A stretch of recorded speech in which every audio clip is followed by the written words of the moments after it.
Hey, welcome everyone back to the channel. It's Carlos, and in this video, we're going to do something a little different. I am a filmmaker originally from Chicago, and as a lot of you know, there's this new Trilogy documentary about Kanye West and his come up and how he went from being a small little music producer in the streets of Chicago, making it all the way up to what we know now as Kanye West. And if you didn't know, I'm part of a team that's working on a documentary that's going to cover the history of Chicago hip hop. And if you look over my shoulder, I'm creating proxies for the interview files that we had for our documentary. So after hanging out with a lot of people from the Chicago hip hop community, and even a lot of those folks show up in this documentary, so I think I'm going to be able to lend a unique point of view to this film or this documentary that Coodie created. And it's impressive. If you don't know who Coodie is, basically he was a stand-up comedian and he just decided to follow Kanye. He believed that Kanye was going to turn into a big deal. I don't know how much of that he knew it was going to turn into the Kanye that we know now. Coodie, big props, bro, because this documentary, quite honestly, is very well done. Being able to have the vision to just hit record on everything. And you're going to see there's a lot of things that were captured on video. Things like the very first record contract that Kanye signed.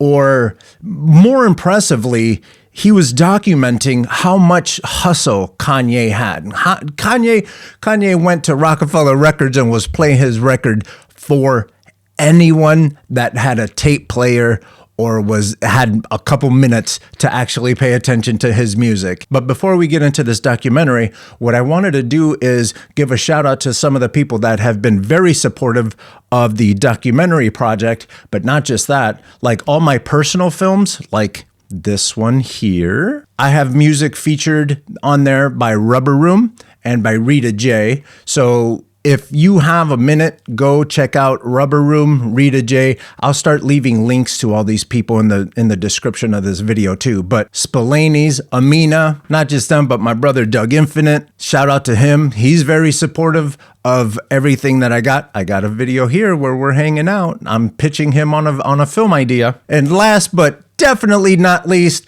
a shout out to ShadowMaster, because I made a drawing for ShadowMaster and my man put my drawing on everything. He used it as his profile picture. He made a t-shirt. He even made stretchy pants. ShadowMaster. Shout out to ShadowMaster and especially his stretchy pants. Good looking out. So all that to say, let's get into this genius documentary, the documentary about Kanye West. Let's see what we got. Shout out Dominican Republic. They keep turning down, no more turn it up. No more hug the sun, throw it down, no we hurry up. Let me shove it on the pound, let me turn it up. Start with it, full of pound, I be earning up. Now, what you guys are seeing here is he has the idea of a song, and sometimes when you're just trying to fit words into a beat, you don't really, sometimes you just go and you make noises just to get a feel for what you're trying to say. And so that's what he's doing. He's not losing his mind. He doesn't have, he's not losing his vocabulary or anything. He's just trying to feel what the beat is telling him. And then he's trying to figure out what words he's trying to fit into that beat. Yo, Taylor, I'm gonna let you finish. I am Shakespeare in the flesh. The ego is overdone. I just told you who I thought I was. That was really emotional with some of your actions. I want to take a pause right there because there's a lot of times where genius is misunderstood. So in one breath, people that have made it, people that have all the money and they have all the clout and everything, in one breath, they say, you got to work real hard. You got to believe in your own dreams before anyone else believes in your own dreams. And so you do have to have a certain amount of ego that keeps you pushing. So is he over the top? I don't think so. I think you have to believe in your dreams first. And you have to tell people, and we're going to see here in a little bit where Kanye is on his grind and he's constantly pushing, trying to prove himself. And so to prove yourself, you have to tell people, because he's making dope music and he's producing some of the best hip hop records ever.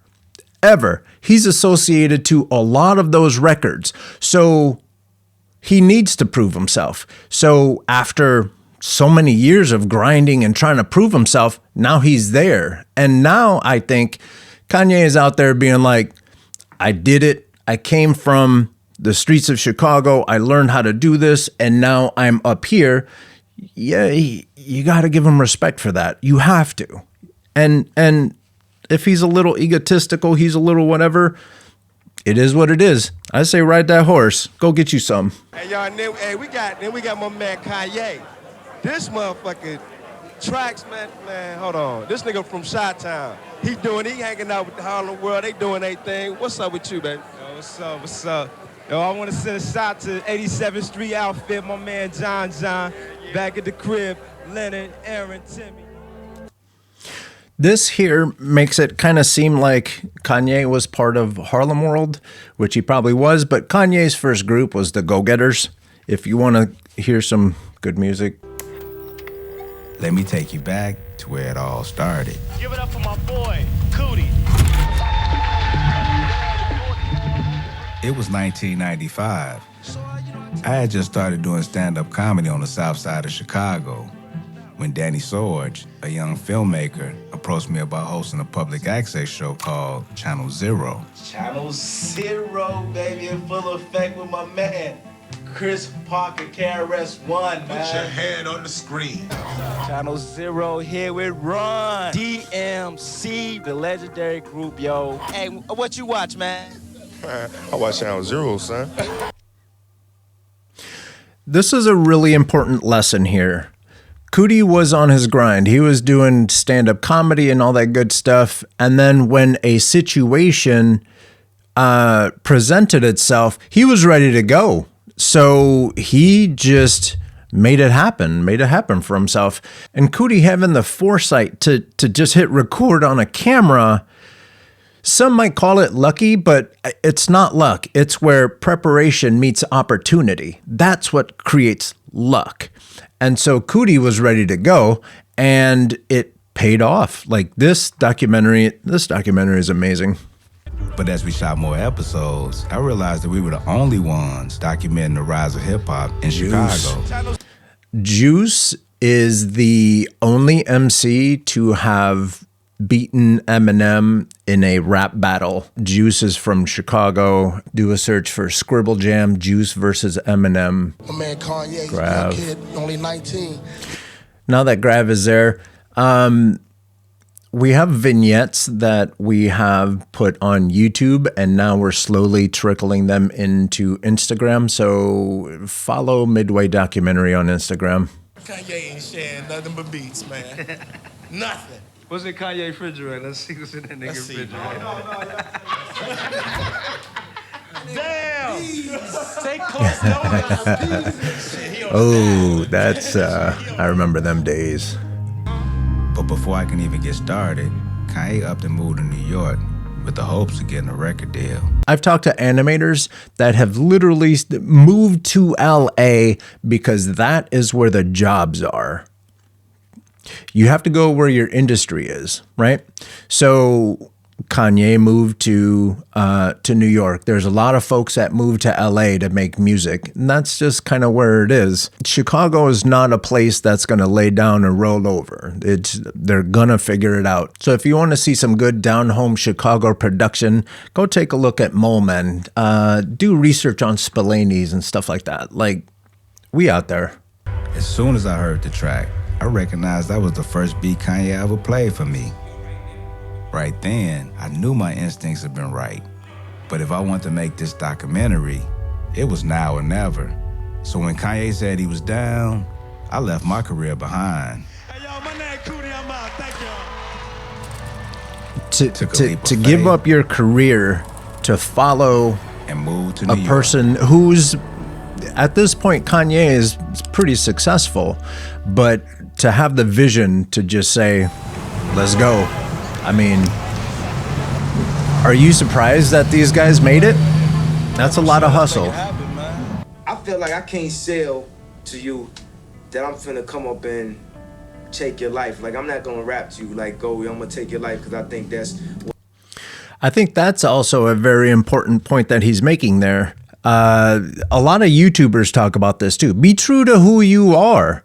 People are going to be able to read through your fakeness, and especially something like in the hip hop community, if you go talking if you get out of pocket, people put you right back in that pocket. You know what I mean? Man, I don't give a fuck about the industry, man. What you need to understand is when I do this album, it's going to be the realest shit you ever heard, because find your voice, share it, live your life, tell your story. You see what I'm talking about? If I fucking brick, I can still eat. So just for folks that don't know, a brick is when you're playing basketball and it bounces off the rim and it doesn't go in. That's a brick.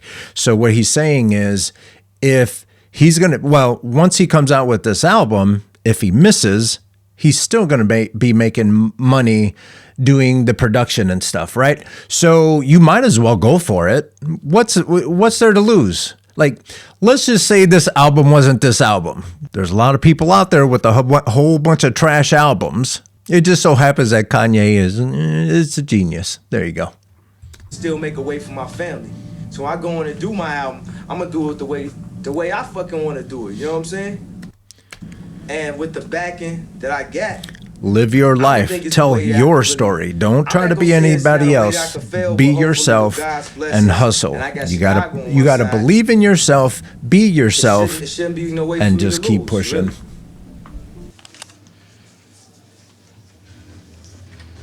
Now watch the amount of dedication that Kanye and his team has.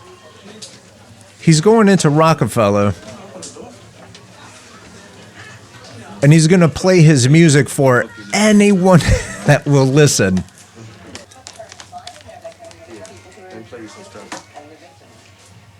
That reminds me, what's the saying? It takes 10 years to be an overnight success. This is part of his 10 years. And he's playing his music for literally anyone that'll listen. That's dedication. Look it.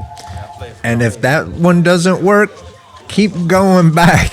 Keep going back. For example, if you're making YouTube videos and you think that one YouTube video is going to be enough to make you blow up, you are sadly incorrect. That is the wrong kind of luck. All these folks making weird ass cat videos and stuff. What you gonna do next? And he's back at it.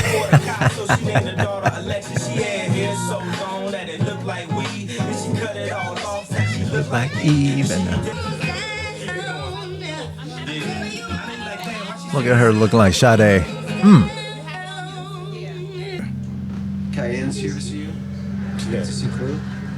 Cayenne. This dude is producing some of the best hip hop records, and they're still calling him Cayenne, and people wonder why he's got a little chip on his shoulder. You know what I mean? Oh. Man, what's fucked up is that when a nigga become great, people get hate. And that's what make them so great, is because the hate makes you great. And that's why they so great now. They doing a documentary on.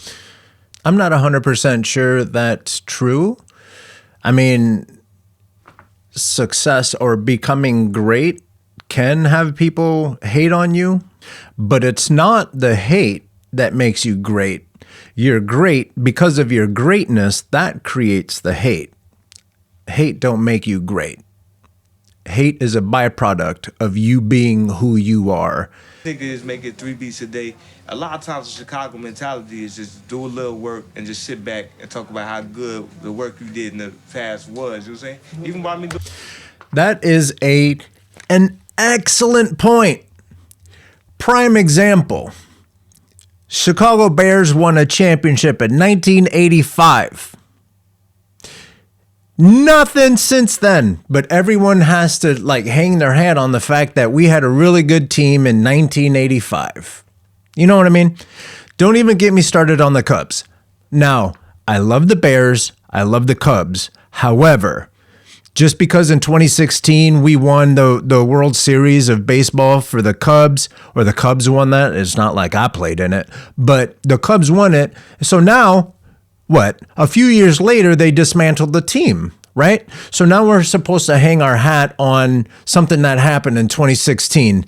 And in 1985, the Bears did something. There's a lot of people that we know that'll do one little thing and then they think that that's enough to accomplish greatness. Take a look at Kanye's life. Kanye being arguably one of the best hip hop record makers, it has to work this hard to get put on, right? You think he made a song and then had a couple people listen to it and said, let me be great? No, he kept making fire. He kept coming out with more and more tracks. That's just it. You can't hang your hat on, what are you, Vanilla Ice? Ice baby? You're gonna ride off into the sunset with a check that one little song made you? Like, get out of here with that. You got to keep working. You got to keep grinding. That's what creates the foundation for your greatness, is that hard work. Doing this documentary right now, it's a little narcissistic or whatever. It's a little, but no, fuck it. You know what I'm saying? And this is a point where when people say something like, you got to be careful who you surround yourself with, that's because if you surround yourself with people that aren't about the grind, that aren't about working hard, they're going to hold you back. Kanye was on a path, and I wonder if the people that were following him around, that were supporting him, his support system, I wonder if they didn't have a huge, and this, I think that they did, but they had a huge influence in his greatness. Again, when you believe in your greatness, and you get people surrounding you that believe in your greatness, not just that, but if you are point man to this greatness and you're bringing people with you, everyone should win. Everyone in your support system should win, because that's what leaders do. They lead and they bring people with them. You make great records, you make a dope documentary, and you move as a squad. Yo, I needed this record so fucking bad. I hate when niggas be front, man. I needed this shit, yo. Cause I ain't had shit. That's the truth. But where's the lie? There's no lie there. With the rap and shit. It's not luck. That's hard work. Everything Kanye did is not luck. Is hard work, grind. Setting yourself up for success. That's good. That's good. It felt like he just wanted to keep Kanye around to make beats for his artists. This is a perfect example of, if you ask your labels mom and check she them. says no, go ask your dad. You got to keep grinding. It's like a running back. You got to find that hole, and then you hit that hole, and you keep your legs pumping. Like, everything about this is just, it's a documentation of his hustle, of his grind. The heads of the label held the power to make that decision. And they didn't think a producer rapper could sell records. I guess without Man, I am so... money down. Word? That's what it seems like. That's impossible. It's impossible. Yeah.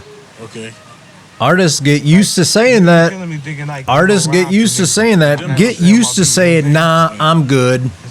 I don't need exposure. I need cash. TV store, and you be like telling niggas like, dog, I watch TV the best. Like, so motherfuckers I love that. sell TV, so like, never gonna give you a TV for free because you watch I watch TV the best. You know what I'm saying? All right. I just have ideas, and sometimes I just write to the sample ideas and shit. So I'm gonna start making up new beats, like with my guitar player and my singer that sings exactly what I wanted to say. People gonna be like, where did you get that sample from? It's gonna be saying real, exact shit, but it's gonna sound just like a 70s record. And this is impressive here. Let's go ahead and hit pause. This is impressive because this is where Kanye is seeing the future. So he's telling you that he's going to get people or musicians to do exactly what he wants them to do. We see that like in Jesus Walks and other songs that he's made, where he takes an orchestra and a choir and whatever it is that he is picturing, he's able to then take that and implement that into the song that he's making. He's telling us right here what he's going to do, what he's building up for. And that is, again, there's so many perfect lessons that are in this documentary. Kanye is picturing what he wants his future to be, and then he's making the moves that is going to get him there. He's not chilling on the couch. He's not wasting time. He's out here grinding because he knows where he wants to be. And if you can picture it, you can make the moves that are going to get you to where you want to be. This is prime example. If this doesn't motivate you, you might want to go to the doctor and get checked out. This is very motivating. Next level where I'm finna push the game, I feel. Next level. Hell yeah. Damn, I shouldn't have said that in an interview. It took 20 years to get out here. I think you got to figure it out. I don't worry. I'm going to... It's a lot of people, man, be asking for handouts, and it's like they point fingers, man. I know people that's mad at me because I wouldn't give them a beat for free. Think about it, man, the mentality, man. Niggas got that 40-acre and mule copper. Feel like the world I'm going to owns talk over something that they never Kanye. had, Like, man. it's like, Go out and work for your yeah. shit, man. Like, man, I can animate, not for free. Like, oh, I got yeah, bills nigga, and suburbs, I nigga. like I stayed on sandwiches. 79th Street. You can't do I was this in for high school, free. nigga, then I moved to You 119th. can't. And I wasn't even in the suburbs. I was on 87th Street, dog. You know what I'm saying? I wasn't in the street killing and shooting motherfuckers because I was determined. I felt like I wanted to He was fucking focused. make it music. So what, you gonna hold that against me because I ain't killed nobody? Nigga, Right. I'm a rapper. I'm a He's motherfucking focused. MC, dog. I'm a storyteller, man. I'm a song maker. I created, man. Be true to The you. music, dog, is me, man. It ain't no representation or nothing else but what I live every day. You know what I'm saying? I'm a motherfucking rapper, dog. Like, man, And that's clear. Man. His path is clear. Before I have He my college, knows we walked exactly to the- where he to the wants to training be, practice in my Grammy and he's speech. getting there. Some had the dreams are coming to fruition. Dreams are coming to fruition. You got to believe in your own dreams before anyone else can. The music industry was looking for the next Jay-Z, the next DMX. At times, it felt like he was just another face in the crowd. And this is a really good time for us to talk about YouTube, right? Find your own voice. Don't necessarily create for what you think people want. Create for what you think people want. Because if they wanted, I don't know, if they wanted Peter McKinnon, for example, they would go to Peter McKinnon. They don't need to see me trying to be Peter McKinnon. They're trying to come to me to see what Carlos is up to. You know what I mean? I'm not saying don't go to the Peter McKinnon or any of these other bigger YouTube channels. Go there, enjoy that content. But you guys come here to see what I have to say. I'm not trying to be anybody else but myself. I'm on my grind. I'm creating videos. I'm helping you guys learn about filmmaking and animation and all that stuff. So I hope that you guys are enjoying my content, and that's my voice. That's who I am. I animate, I design, I make films, I make documentaries. So if you want to come and get part of that, come and get it. But I'm not going to pretend to be anybody else. Kanye wanted to be the next Kanye. He didn't want to be the next anything. He wanted to be Kanye. Not the next Kanye. That one slipped because there's only one Kanye. So here we go. But 2 words, Chi-Town raised me crazy. So I live by 2 words, fuck you, pay me. Screaming, Jesus save me. You know how the game be. I can't let them change Do me a favor. Working on favors. Do me a favor. Pay me. Tell him. Now we get racially profiled, cuffed up and hosed down. And he has yet to sign a record deal. At this point, he has yet to sign a record deal. Hanging out with some of the most bomb ass MCs. Despite the support Most of Def Marshall is Kweli, most the heads of definitely Ruckus Records ultimately fucking great. decided not to sign Kanye. We got to show the story. I had to save him for last though, cause over there, yeah. Well, hold on. That's my dog, Doug. We worked on projects together. We've done animations together. We've done, this is his latest record. I did the cover for his record. I did his logo. Good dude. Good dude. Back when I was 14 years old? 13. Oh, shit. Your mom was my English teacher at Chicago State, Donna West. Big up. She told me she got a son, some equipment, and he needed to be in the mix. Hey, that's how it went. Man, you in the position, man. You know what I'm saying? Yeah, let me stop.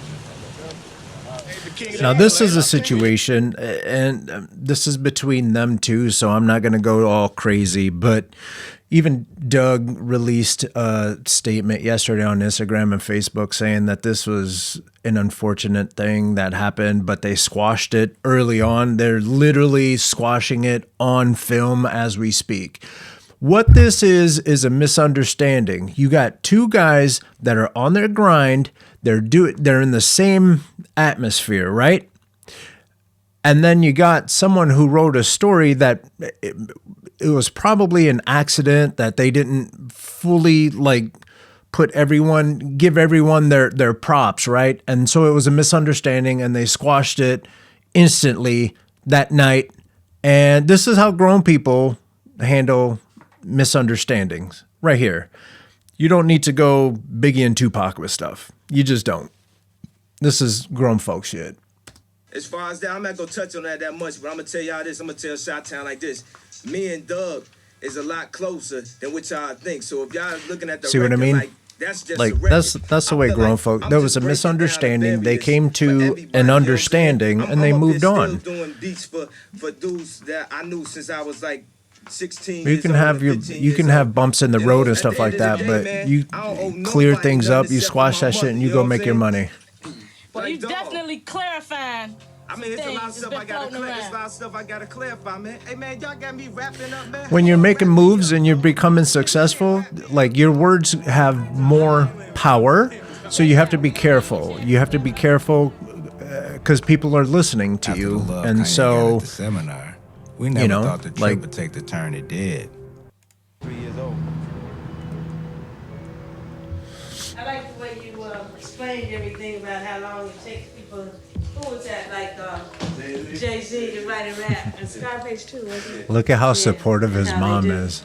All Jay does is basically record songs. She knows what's happening in Kanye's The life. studio and just play the songs. Like she was a very important part of his life. 18 songs. Yeah, he'll play the songs over and over loud, like ear-piercing volumes. Kanye bringing us to his mom's house, that felt like the real reason we came to Chicago. She had this special way of lifting his spirit. And not just that, like family, your family should be your oasis in the storm, right? You should be able to go hang out with your family, with your parents, and be able to just like chill and even made me feel like family. Not feel the pressure of the world. Yes. All right.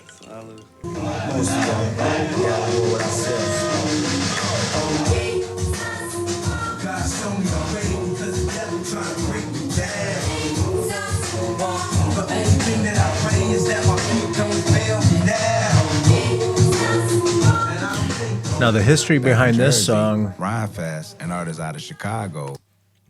The cool history about this song is Rhymefest was working on it, and then he pitched the idea to Kanye, and then they just took it to the next level. Do research on Rhymefest. Rhymefest is the truth. He's a talented dude. I'm trying to get to the point where I can drop my last name off my name. You know what I'm saying? Seriously. Like, I don't want to jinx myself or nothing, but I'm going to take He ended up dropping the last name, the first part of his first name. Now he's officially, legally, Y-E, which people going to look back like, man. Dude. People gonna get mad, but when you get there, you get to do whatever the hell you want. Yay. Boom. Get it. I came to Newark, I hadn't even seen my apartment or nothing, you know what I'm saying? It's just, I just knew I had to be where niggas is making it happen. If you want to fish, you got to go to the pond. You know what I mean? Like, I said this earlier, there's a bunch of animators that I know that moved out to LA because they wanted that shot. And now they're in gaming, they're in animation. I know a couple people that are directing for Netflix and Disney. You know what I mean? You got to go to where the show is. Because of his drive, his persistence, Dame Dash was finally ready to make his record deal official. I can't believe I got a fucking deal though. And this is what's so cool about what Coodie did. There's not a lot of people that have their first record contract filmed. This is the stuff that's like makes this documentary so incredibly special. We knew that nothing in life was given to you. You can get in where you fit in.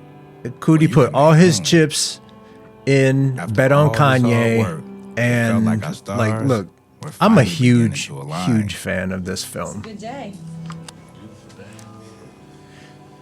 Signing a record contract, his first ever record contract. How many other people do you know that have a film about their very first record contract before they grew into being a worldwide phenomenon? It's yours. It's Kanye West's video. Okay, can I get some change? I'm serious. I'm trying to give me something to eat. God bless you, baby. Thank you. For real, though. Yeah, okay, for real.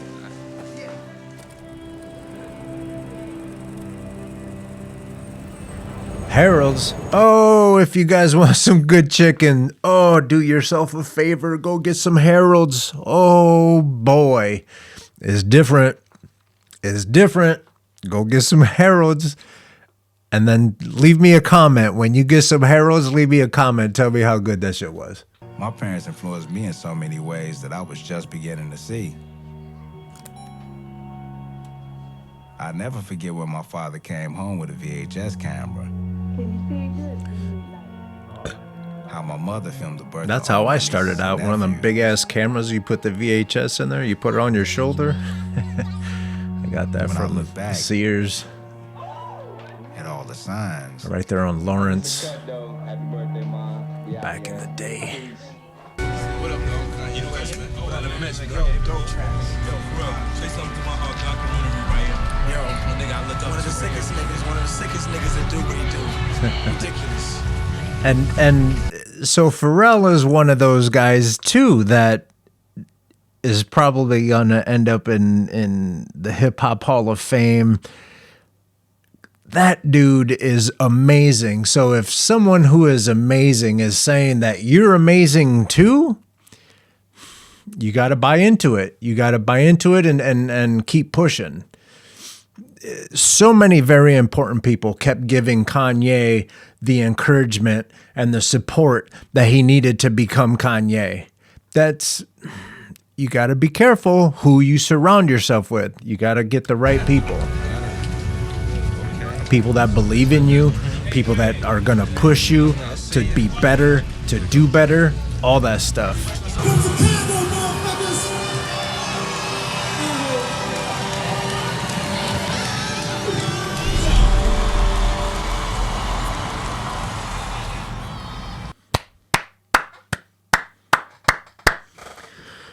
So that was JEEN YUHS, a film by...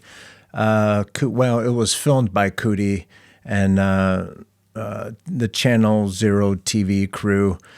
And if nothing else, this film is motivational.